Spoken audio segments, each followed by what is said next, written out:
everybody. So we're so excited to be here. I'm really excited to have this special podcast to talk with one of my very good friends, one of my first Twitter friends and Twitter meetups that I ever did, about her exciting new cookbook. I'm talking to my friend Samantha. And and so Samantha, this is very exciting. Why don't you introduce yourself to our audience and tell us a little bit thanks for having me. My name is Samantha and I have a food blog. It's called The Little Ferraro Kitchen, and the food blog has a lot of world cuisine recipes because I come from kind of this crazy background, and just recently, a little over a year ago, I wrote a cookbook, which is crazy. So it's called The Weeknight Mediterranean Kitchen. It's out in 11 days as we're recording this. Right. Yes.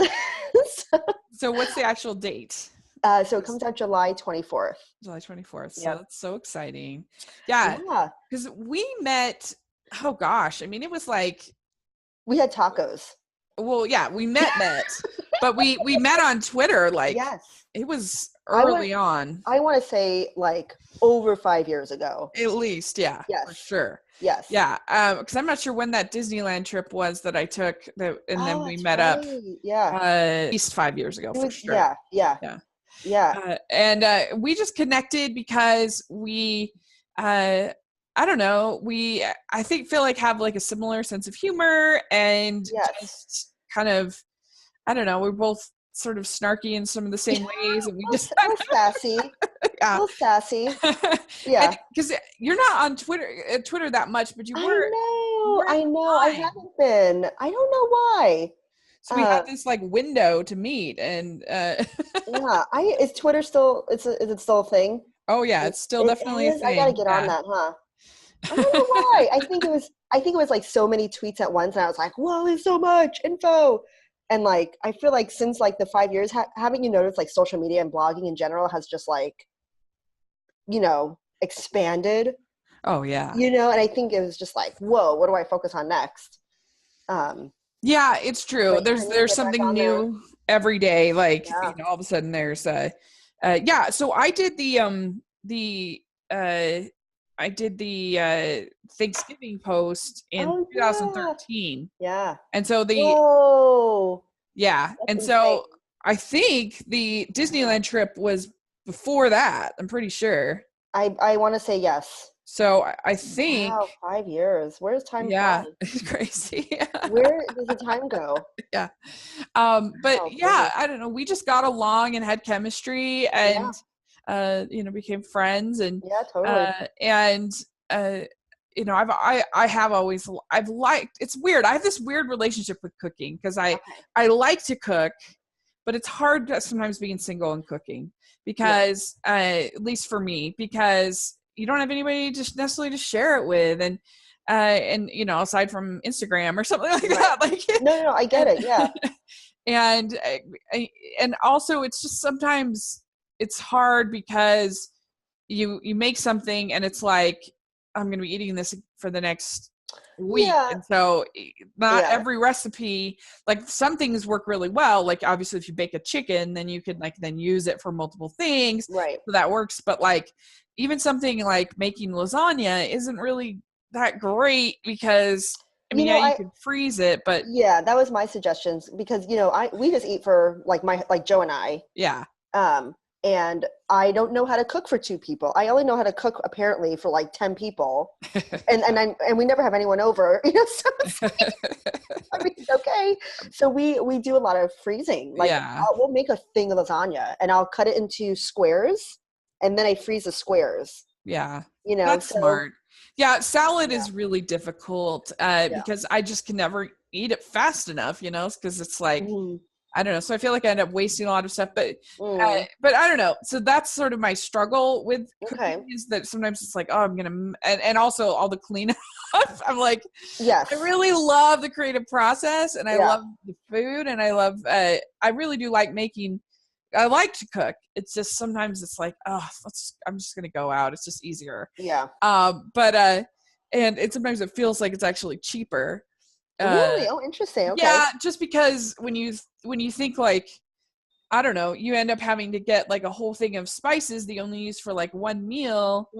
And I don't know, I just feel like for cooking for one sometimes can be kind of expensive as opposed to like when you're cooking for 20 Yeah, people, because you do have to still obviously. buy the package that's, built for a family of four, Yeah. and then you're left over with, yeah, so I can understand, yeah, where you're coming Like from.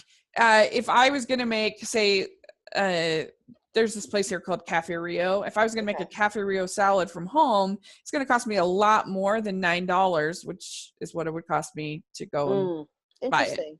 Okay. So that's sort of the struggle, but I do enjoy it. I really do, and it's fun. I really like how on your blog, you cover all different cuisines and all different and yeah, I really enjoy that. And maybe tell us a little bit about yourself and your upbringing and kind of things like that. Introduce yourself a little bit to our people. Sure. And I think that's one of the reasons why you and I kind of clicked, because we kind of had this like opposite upbringing in a way, you know what I mean? And I think we were both really fascinated with that. Right. But so I am originally from New York, and I grew up in a Jewish family. And my mother's side is Sephardic. So that means that her family and her ancestors came from Turkey and Spain in my mom's case.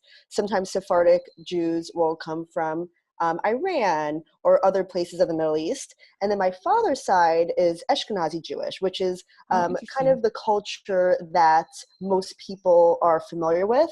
So they are from Eastern Europe, Russia, Austria, Germany, and the foods that they, grew up with are brisket, matzo ball soup, latkes are very traditional Jewish foods that we kind of recognize and we kind of like, oh yeah, that's a Jewish food, matzo ball soup. So I kind of, even though I am from this Jewish family, both sides were culturally a little different, but really exciting because I was making all these different kinds of foods.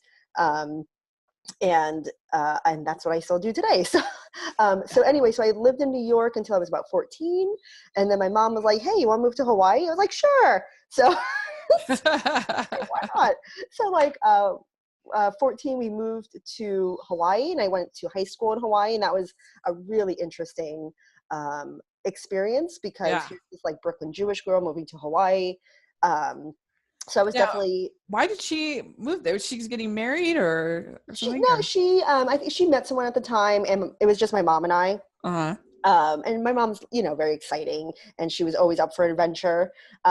So we kind of just did that. We rolled with it. And honestly, at the time, I was like, oh my gosh, but it literally brought me where I am now. So, everything happens for a reason, right? So we were in Hawaii, and I went to high school all in Hawaii, and then I met my husband when I was 21, and then he's like, "What? Move to Southern California?" I said, "Sure." So okay. So we moved to Southern California, and that was interesting because I haven't been back to the mainland since moving to Hawaii. I was like, "Whoa." And we lived there, and then just 2 years ago, we decided to move into the Pacific Northwest to Washington State because we wanted, we wanted to buy a house, and we wanted seasons, and we wanted local produce, and we moved here 2 years ago, and there we are now. A little bit everywhere. It's been a good move for you? Yes, we absolutely. It's gorgeous today. Oh, good. Pacific. I mean, people are like, "Oh, it's going to rain in the winter, and it's always going to be dark." And yes, it does. But the summers are gorgeous. Pretty. Yeah, awesome. That's good. It has been so hot here. Oh yeah, I can. Yeah.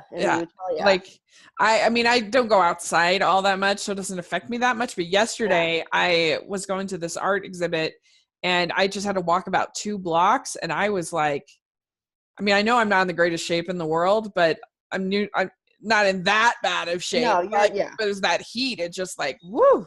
Yeah. It was very draining. Heat just gets you. And also the sun is very exhausting, isn't it? It's very draining. Oh yeah, right? Very draining. So very much. Yes, I'm all for keeping healthy and hydrated, and you know what I mean. Yeah. Yes, indoors. That's okay.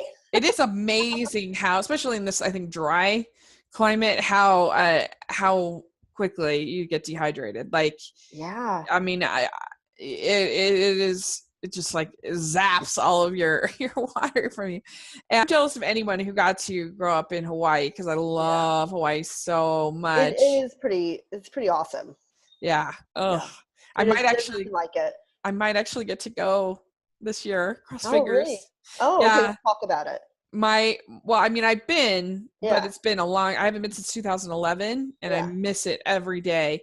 And my parents are planning on going over Thanksgiving. So unless something, and then I can, go with them, which just makes everything so much cheaper. Oh yeah. You'll be with people. So that's fun. Yeah. Yeah. Oh my gosh. You'll be in the water every minute. Oh, I know you. Oh yeah.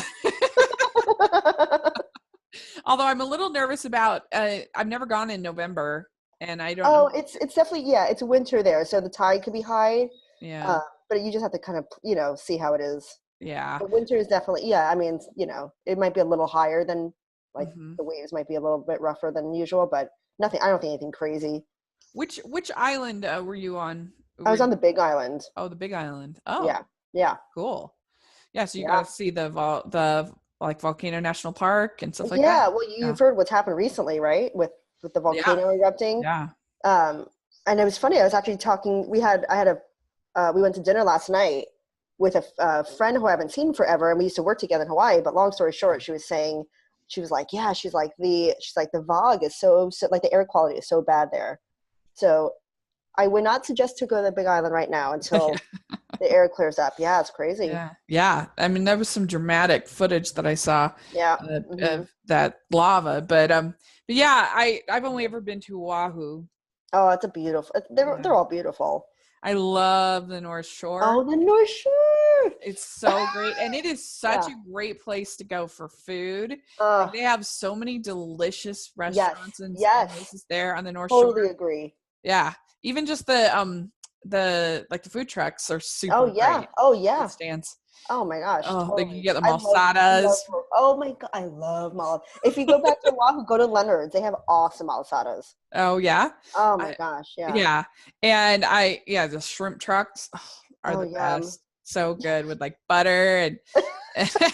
I love it all. Yes, we're gonna be like salivating this whole podcast. Oh my gosh, I love Hawaiian food. Like, love it. Yeah, it's so delicious. It's comfort food. It is, and it's some of it can be heavy, but it's not. But if it's almost, to me, it feels very fresh. Oh yeah, things like poke and I love it. It's so good, and I don't know. I love. There's a place called in Haleiwa. There's a Haleiwa Cafe. You can go there and get like a. They have these, like, you can get like a burrito or something like that, or a you get a hearty breakfast and then go out and swim, and then it's just just I miss it so much. I love it so much. I can't wait till you go. I want to see all the food. Yeah. Make me jealous. Yeah. But so how did you get the opportunity for this cookbook? How did that all come about? It was really interesting. I actually had a publisher contact me last year. And I got this email and I was like, wait, first, is this real? Right. So I was asking around. I was asking other bloggers. Well, first I was like, okay, let's slow down. Is this real? Is this spam? Is this, And I did a little research before I even replied, and I asked other bloggers. They said, yep, it's real.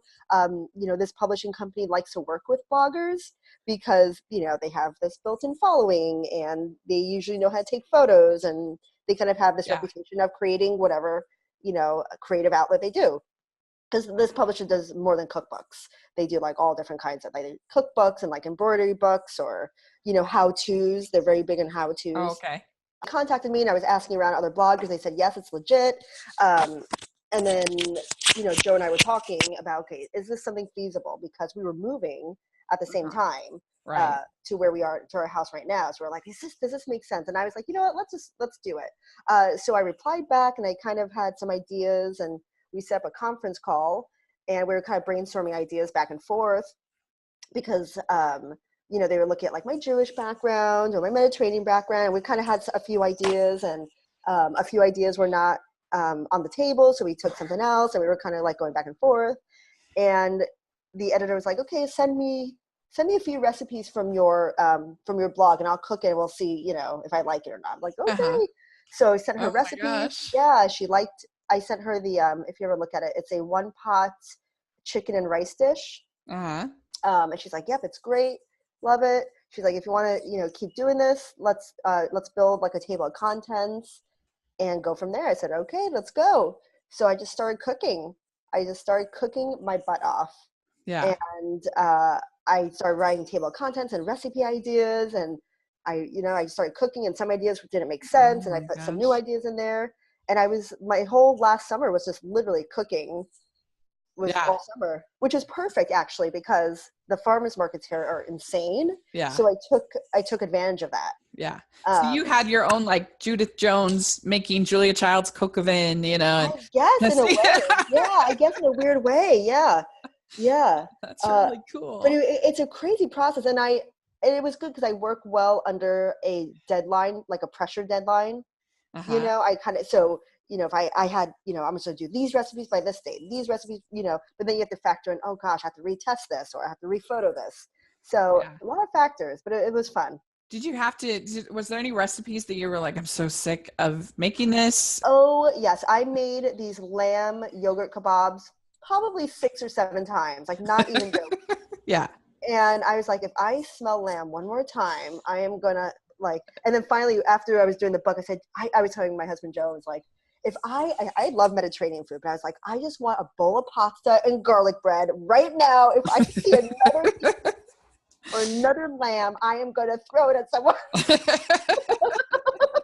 Yeah. It was funny. You're like eating like Chinese food as much as you can. I was like, give me anything.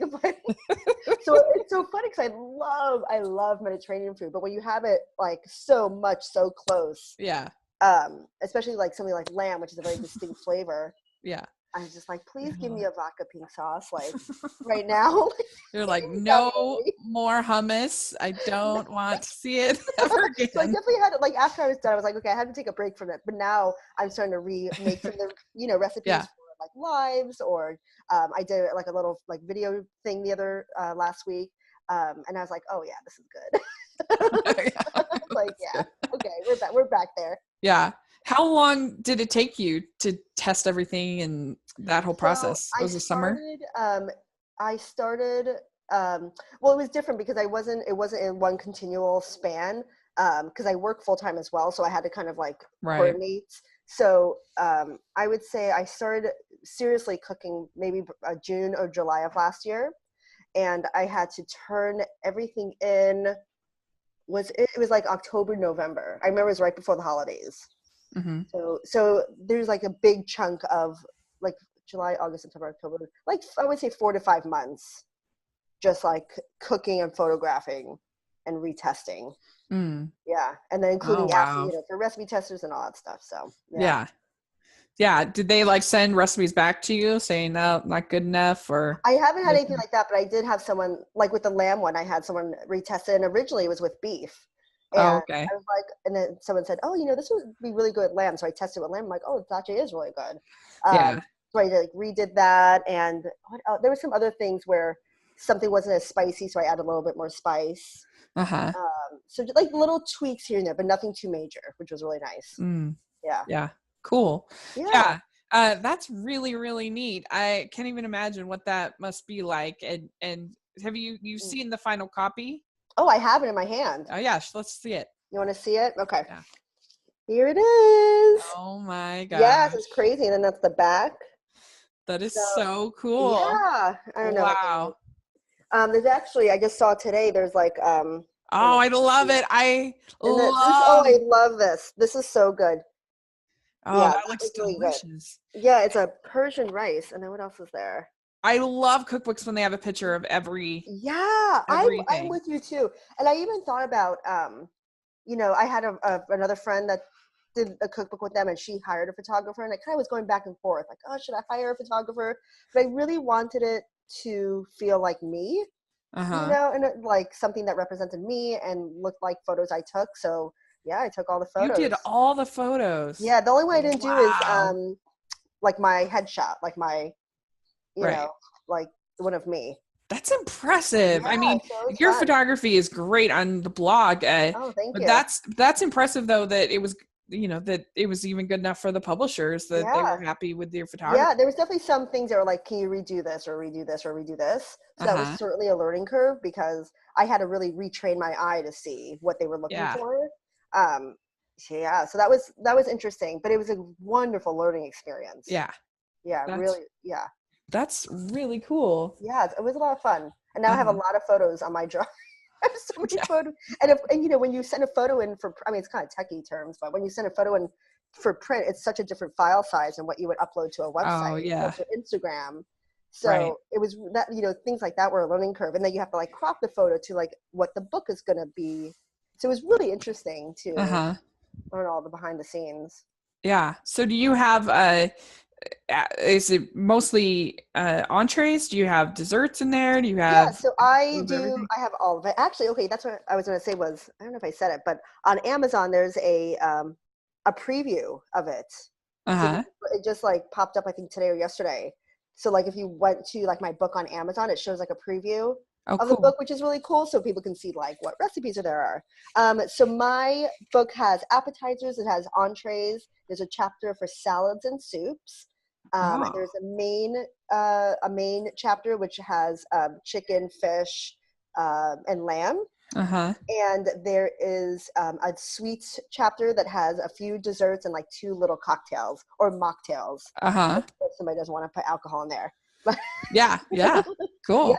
so it has a little bit of everything, and a lot of the recipes have either been like influenced by some of my favorite flavors or like something I grew up with, but like Uh-huh. put like a little twist on. So here, I'll give you an example if you're Yeah. interested. So for example, so like I said, like I grew up, my mom's side's Turkish, right? And one of the first things she taught me to make was what the Greeks call dolmas, like rolled grape Yeah. leaves, but Turks call it yaprak, or I just say stuffed grape leaves, right? Yeah. But I was like, oh gosh, I really want to put this in the book, but it's so time consuming. Like you really need a group of people to roll grape leaves. Plus, it's Yeah. more fun.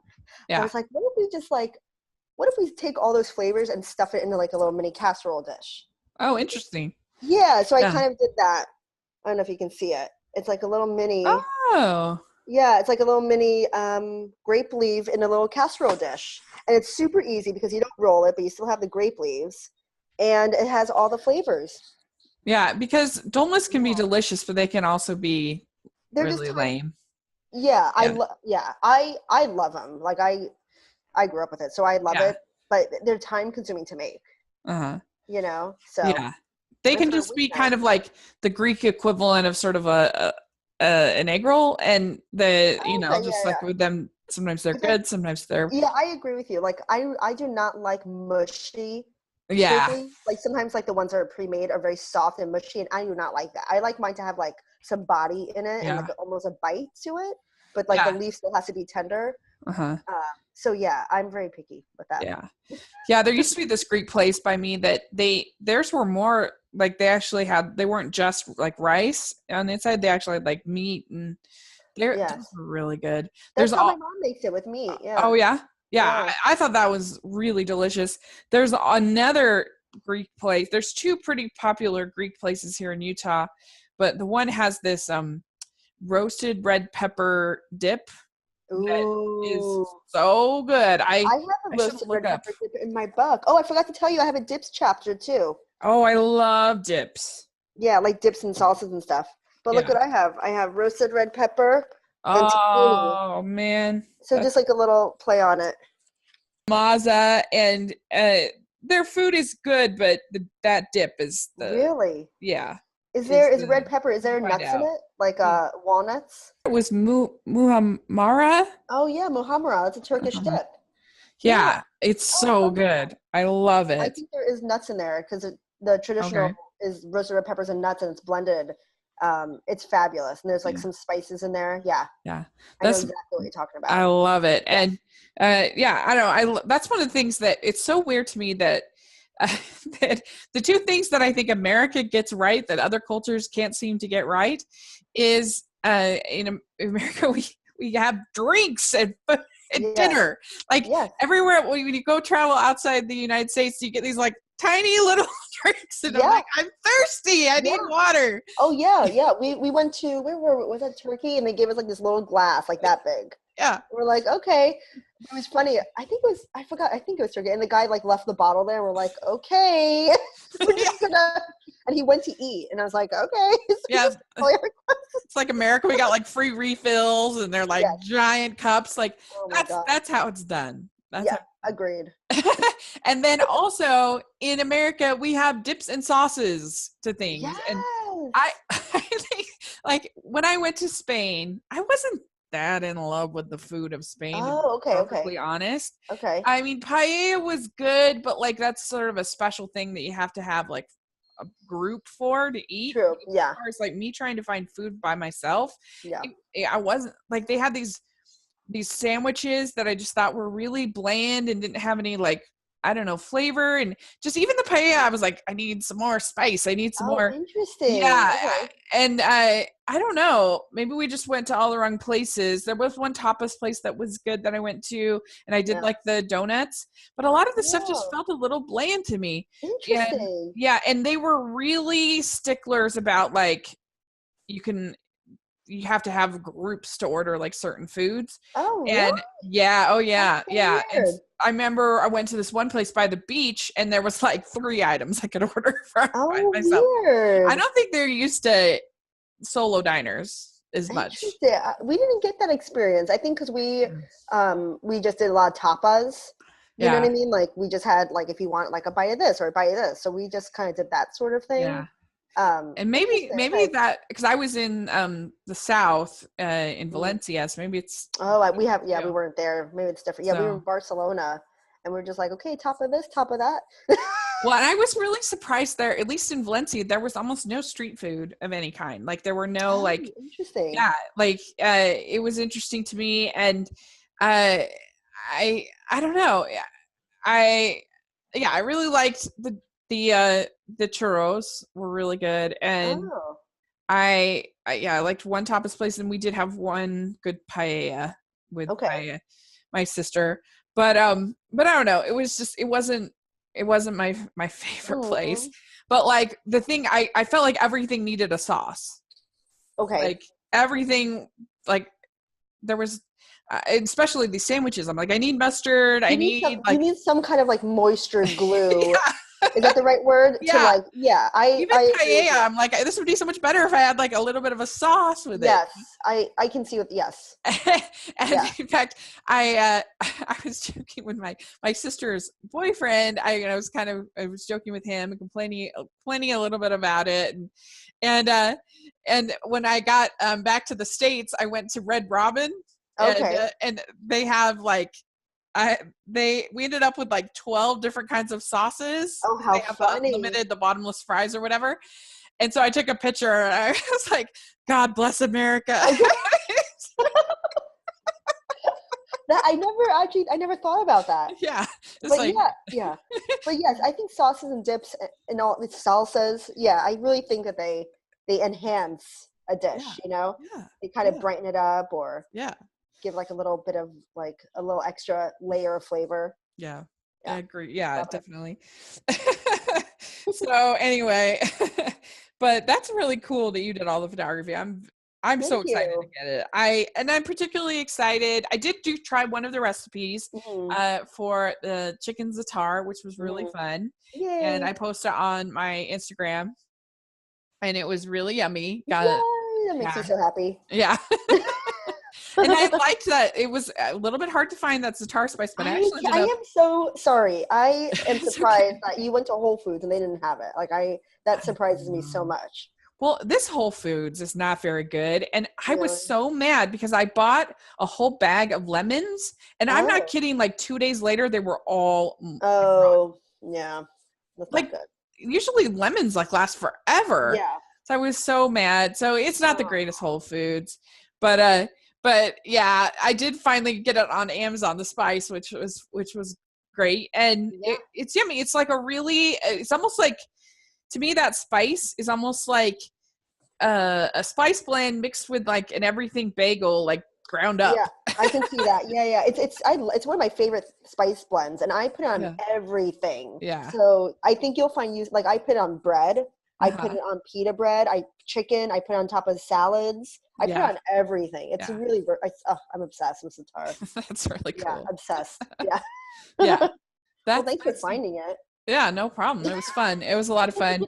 And I think that I'm really excited to dive into your particularly your seafood section because I really love seafood, but it really intimidates me, and it's so expensive that it's like I don't want to try this. And well, when you're ready, let me know, and I'll help you maybe scale down the recipe. Okay, good. Kind of thing. So we can do that if you like. Yeah, that would be really fun. Because I have had like mussels at there's a great restaurant here in Utah called the Copper Onion. It's my favorite restaurant I've ever been to in my life. And they have these mussels with a spicy broth. And it is so is it a red broth good. or like a clear broth? Is it a what broth? Is it like more like a red sauce broth or like just a regular clear? More like a clear broth. It's kind of lemony and a little bit spicy. It's so good. And I would love to be able to make some kind of variation of that. Okay. Mussels are like my favorite food in the entire world. Yeah. So you get that recipe. Maybe we can like both make it. Yeah, that'd be fun. That would be really fun. I did contribute, like I mentioned earlier, once to your blog doing these singles. That was really Thanksgiving. Cool. That was so much fun. It was a ton of work. That was impressive. You did a lot of layers. You did like a full Thanksgiving dinner. It was beautiful. Yeah. It was a ton of work, and I had a whole new respect for everything that you do. You like went above and beyond for that. And the photos were stunning. My dad gets all the credit for that. Really? Okay. Yeah. They were absolutely gorgeous. Maybe we can share a link or something. Yeah, I will. I'll post a link to it, and that was a lot of fun. And I even thought, even though it was a lot of work, sort of making the recipes your own and kind of diving into it was a lot of fun. It is fun, isn't it? Yeah. And when you want to do it just for fun, I think that's, instead of just like work in a way. Yeah. That's really, because you're cooking and you're experimenting and you're kind of being creative. Yeah. Is that originally what kind of drew you to blogging about food? Definitely. Yeah. Because, I love to cook, and I was, at the time, I was seeing these other blogs, and I thought, well, I can kind of do this. I want to do this. So I kind of just started taking pictures and just putting whatever food, I mean, I'll show you like a photo of when I first started. I was like, what was I thinking? But I just wanted to share something delicious. Yeah. And that's what I did. And I just kept doing that. And I feel like lately it's something that gets lost sometimes, maybe with other bloggers or even myself. We get a little too technical and we want to worry about the numbers, but we really have to like think about, okay, why are we doing this? We're doing this because we want to share this experience with other people. Yeah. And, and one of my biggest things is, I do a lot of cultural foods, and I want a reader or someone to come back and be like, oh, hey, actually my grandma makes it this way, and this is the traditional way of making it, and I want to learn from you, and I want you to learn from me, and vice versa. Yeah. So that's what I like. For example, I have a pozole recipe. It's a Mexican stew on my site. And I've had commenters be like, oh, this is actually what you do. Or this is, and I'm like, hey, thank you. Like, this is what I want to know. Tell me how it's traditionally made. Cause I'm learning and I don't know exactly. So, but it is a tradition within your family though. So it's like a smaller kind of tradition.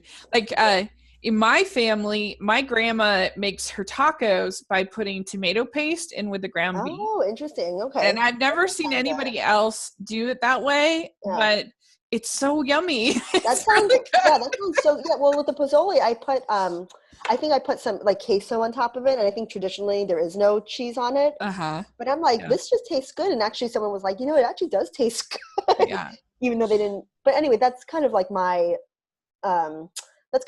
view. Like, I'm not saying I'm the authority in this, but I want to learn from you and vice versa, and kind of collaborate that way. Well, and plus, I don't know, the recipes can like evolve as as you make them. So we have a favorite dish in our family called Russian cream. Okay. Which is it's like sour cream, it's not a health food dish, gelatin, and yeah, I've never heard of this before. yeah, I know. It's so good though. And so it's kind of it's creamy, but it's like a kind of like a panna cotta sort of. What? Is it savory?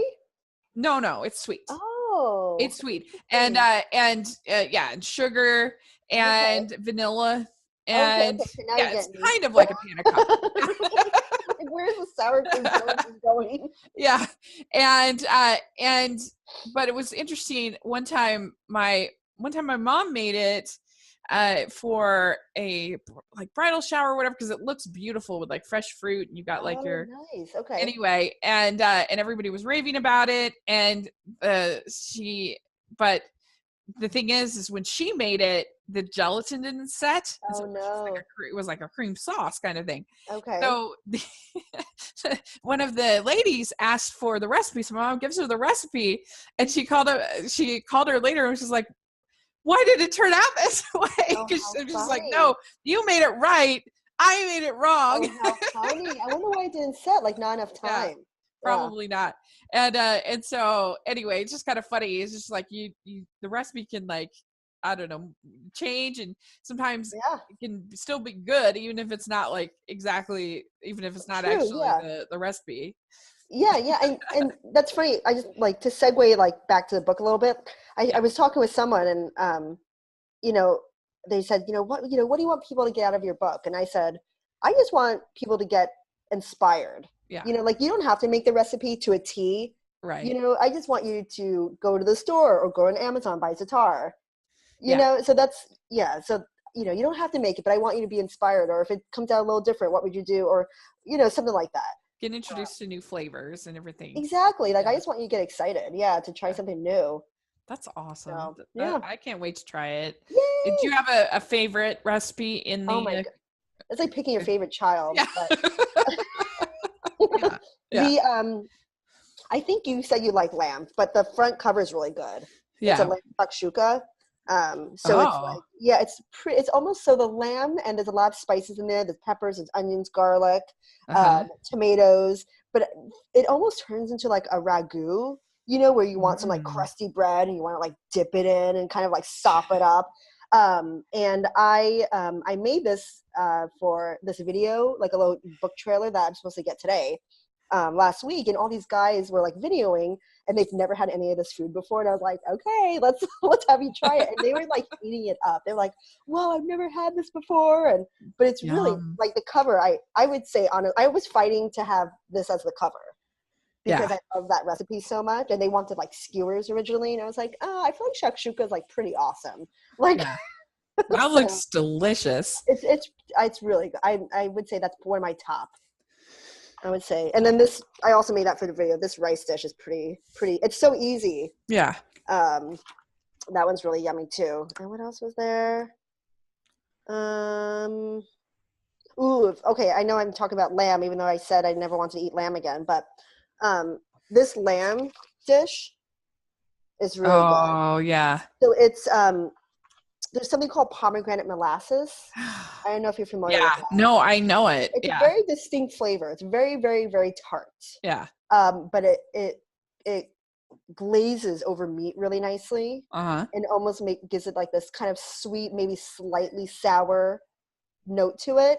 So I made this glaze and I marinated it, and then I kept some of the glaze before I marinated it as like a final glaze, like after you put it, to get that final sheen. It's pretty good. That sounds delicious. Pretty yummy. We ate that a few times. I was like, oh yeah, baby. I'm just so hungry doing this podcast. I know. I haven't had breakfast yet, which is okay. And this, okay, one more, sorry. I made this dessert a few times. So it's a fruit tart with rose water. Oh. It's really interesting. So rose water goes really nicely with fruit. But if you don't put too much of it, you're like, it's like soap. So a little bit, just for a little floral essence, is perfect. Okay. But it goes really nicely with fruit. So that's one of my top desserts. Oh, cool. Yeah. I like to bake, but Mhm. I'm terrible with pastry. Yeah, and I'm not a great pastry person. This dough in that pastry is really easy. There's no like rising, or it's not like a pie crust. You don't, you just Uh-huh. kind of like mix it in a food processor and you roll it Okay. out. Like it's so easy. Oh, good. Yeah, and then That you put sounds fruit in it and easier. you bake it and you're done. Yeah. Well, and I guess my mom set the bar so high because Oh, she's the best at making crusts, really? flaky, uh, the best pies you've ever had. Really? And so it's hard for, even if I go to like I don't know, a year or so ago, I went to the restaurant up at Sundance, and Oh, okay. I tried their pie, and I'm like, not as good as mom's. Oh yeah. Just like, Yeah, pie crust is not my forte either, but a person that can make a good yeah, pie crust, that's something else. yeah, yeah. Yeah, that's special. Yeah, that yeah, that's her. Well, I mean, it's kind of sad because she's gluten intolerant, No. but she makes a good. There's some good gluten-free mixes though. Yeah, that's true. Yeah, there That's really true. are. Yeah. There, it's gotten better as the movement's gotten more popular. The food's gotten Yeah. better, and your book has quite a few gluten free You know what? options, right? I mean, I'm not gluten-free personally, but I would say actually most of it. Really, the only thing that has gluten in it would be that some of the desserts. So like Yeah. that pastry, that tart I just showed you. And what else? There is a salad that has wheat berries in it, which is a Uh-huh. grain, but it Yeah. does have wheat, right? So it's gluten. And then Right. the pita chips. Right. Pita chips are also, but other than You that, can just sub those out for yeah, yeah. or I mean, I don't know. I'm not very familiar with gluten-free breads. Uh-huh. Like, because the whole point of, well, for pita chips is you want the crunch, right? Right, right. So Yeah. if you can find like a really good Gluten-free gluten-free cracker, yeah. cracker, maybe, because I have pita chips in the salad Yeah. in the book, and if you can just sub that, because you just want that crunch, Yeah. you And it know. seems like it's a pretty healthy cookbook, would you say? I definitely would say. I mean, there's a few indulgent things like the tarts, Uh-huh. and then there's like one fried recipe, which is like falafel, Uh-huh. lentil falafel. But other than that, it's all wholesome ingredients, lots Yeah. of vegetables, Yeah. lots of whole grains, rice, lots of, Yeah. the soups are all made from scratch, Yeah. really easy soups, and lots of spices. I really think spices kind of pucker up a dish. Yeah. Yeah. Yeah. Cool. That's Yeah. really exciting. That's really cool. Aw, Well, thanks. we will have a link in the description so people can purchase your cookbook. I don't know. Yay. Let's see. I'm not sure exactly how long we've been going. Okay. Uh, We're just talking. I love it. yeah, it's good. Yeah, but so just to close things off, I thought it would be Sure. fun to just ask you what some of your favorites, since I do talk about movies a lot on my channel. Oh. I thought it'd be fun to just ask what are some of your favorite food movies. Ooh, okay. Can this be more than G-rated? I know this is a Hallmark. Oh, Can this yeah, be like a possibly R-rated movie? yes, it Oh, can. thank you. Okay, Yeah. so I make it clear. My favorite movie in the entire world is Goodfellas. Uh-huh. Have you seen it? You need to. I You know what's actually crazy? What? I actually haven't seen it. I've seen Godfather, but I haven't seen Goodfellas Goodfellas. is my favorite movie. But Yeah. there's a scene where, so it's a mob movie, right? And there's a scene where these mobsters are in jail, and they get special treatment in jail. Okay. They're not in the cells. They have their own little special thing. They all cook dinner and they all have Sunday dinner. But there's this one scene. So the movie is produced or directed by Martin Scorsese, and his Uh-huh. parents are in the movie. And I think this is his dad. In real life, it's his father. And there's a Okay. scene, they're all making Sunday dinner, and he has a garlic clove, and he has he has a razor blade, and he's slicing the garlic clove paper thin. And the guy in the background's like, yeah, he makes a good sauce. He slices the garlic very thin. He puts a little too much onion in it, but it's a good sauce, you know. But it's a memorable scene. Oh, You see yeah. his razor blade going through this small garlic clove for the Sunday gravy Uh-huh. sauce. I would Yeah. say that's awesome movie. Yeah. Yeah. Cool. Yeah. Some others that I love. Ratatouille is probably my I haven't favorite. seen it. What? I know. Oh, you I gotta need see to. it. Okay, okay. It's so good. It's such a sweet message about that talent can come from anyone, anywhere, and have an open mind, and to sort of fight for things that are different and coming from different places. And it's really good. It kind of what it says about criticism and like formal criticism is really interesting and lovely. And I don't know. It's sweet and romantic, and I've heard good things. I need to watch it. It's great. Yeah. I also really like Chef. Sorry, John Favreau. That one is so yummy. Everything looks delicious, and it's just really sweet. And I liked the 100-Foot Journey. Oh, I knew I was going to say that too. That was one of my top. That movie is it's so darling, and and the way he uses the spices and they're all tasty, that gets me excited. Yeah, it was like, because you get like the French food on her side and you get the Indian food on his side. Yes. It's really good. I also like No Reservations, Catherine Zeta-Jones and Aaron Eckhart. That one's a fun I need to see that again. Yes, I think it's on Netflix, so I might have to see it again. It's like predictable and everything, but it's I think really cute. Okay. And I like Julie and Julia. Yeah. I sometimes just fast forward the Julie parts. Oh, really? Okay, you're not talking about her. Because Julie and Julia is based on two different books. The book Julie and Julia I hated. I thought it was awful. Really? And did you like it? No, I haven't. The movie or the book? The book. No, I haven't read it. I have to say, as much as a blogger as I am, I've really hated any book that's been made from blogs. Like there's just something about that sort of relaxed tone of a blog that's fine on its own as an essay, but when it's like expanded out into a full book, like becomes really insufferable for me. Interesting. And she just was, Julie Powell is just so like needy and whiny and awful, and she doesn't get any joy out of cooking or out of doing this. I would not enjoy that. Oh, I mean, and they did what they could, because Nora Ephron's a great writer and director, and Amy Adams is so likable to make that character better.